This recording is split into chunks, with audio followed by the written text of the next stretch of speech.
Then Pilate therefore took Jesus and scourged him, and the soldiers platted a crown of thorns and put it on his head, and they put on him a purple robe, and said, Hail, King of the Jews! And they smote him with their hands.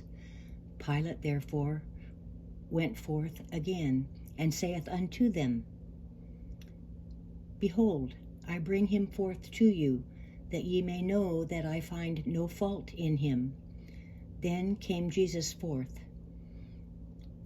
wearing the crown of thorns and the purple robe, and Pilate saith unto them, Behold the man. When the chief priests therefore and officers saw him, they cried out, saying, Crucify him, crucify him. Pilate saith unto them, Take ye him, and crucify him, for I find no fault in him. The Jews answered him, We have a law, and by our law he ought to die, because he made himself the Son of God. When Pilate therefore heard that saying, he was the more afraid, and went again into the judgment hall, and saith unto Jesus, Whence art thou? But Jesus gave him no answer.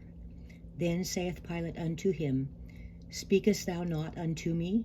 Knowest thou not that I have power to crucify thee, and have power to release thee? Jesus answered, Thou couldst have no power at all against me, except it were given thee from above. Therefore he that delivered me unto thee hath the greater sin. And from thenceforth Pilate sought to release him. But the Jews cried out, saying, If thou let this man go, thou art not Caesar's friend. Whosoever maketh himself a king speaketh against Caesar.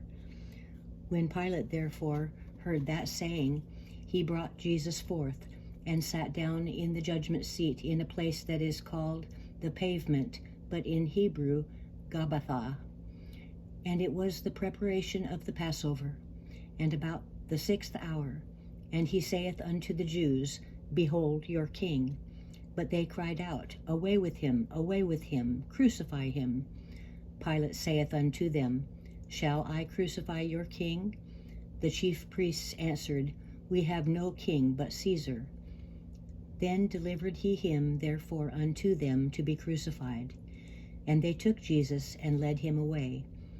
And he, bearing his cross, went forth into a place called the place of a skull, which is called in the Hebrew Golgotha, where they crucified him, and two other with him on either side, one and Jesus in the midst. And Pilate wrote a title and put it on the cross, and the writing was, Jesus of Nazareth, the King of the Jews. This title then read many of the Jews, for the place where Jesus was crucified was nigh unto the city, and it was written in Hebrew and Greek and Latin. Then said the chief priests of the Jews to Pilate, Write not the King of the Jews, but that he said, I am the King of the Jews. Pilate answered, What I have written, I have written. Then the soldiers, when they had crucified Jesus, took his garments and made 4 parts, to every soldier a part, and also his coat. Now the coat was without seam, woven from the top throughout. They said therefore amongst themselves, Let us not rend it, but cast lots for it, whose it shall be, that the scripture might be fulfilled which saith, They parted my raiment among them, and for my vesture they did cast lots. These things therefore the soldiers did. Now there stood by the cross of Jesus his mother, and his mother's sister, Mary, the wife of Cleopas, and Mary Magdalene.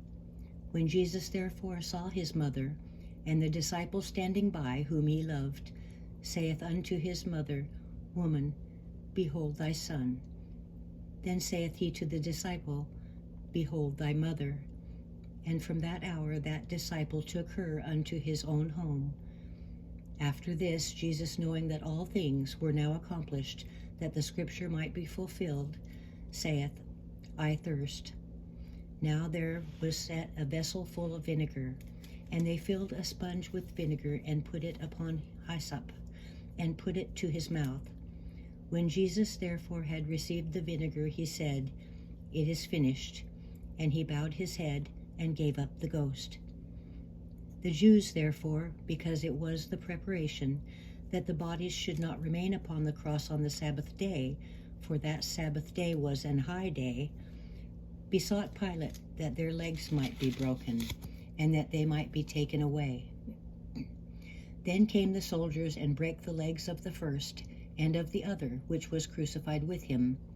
But when they came to Jesus and saw that he was dead already, they brake not his legs. But one of the soldiers with a spear pierced his side, and forthwith came there out blood and water. And he that saw it bare record, and his record is true, and he knoweth that he saith is true, that ye might believe. For these things were done, that a scripture should be fulfilled, a bone of him shall not be broken. And again another scripture saith, they shall look on him whom they pierced. And after this, Joseph of Arimathea, being a disciple of Jesus, but secretly for fear of the Jews, besought Pilate that he might take away the body of Jesus. And Pilate gave him leave. He came therefore and took the body of Jesus. And there came also Nicodemus, which at the first came to Jesus by night, and brought a mixture of myrrh and aloes, about 100 pound weight.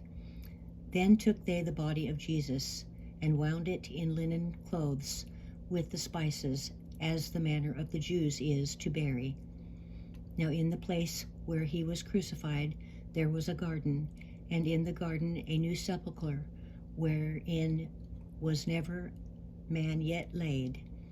There laid they Jesus, therefore, because of the Jews' preparation day, for the sepulchre was nigh at hand.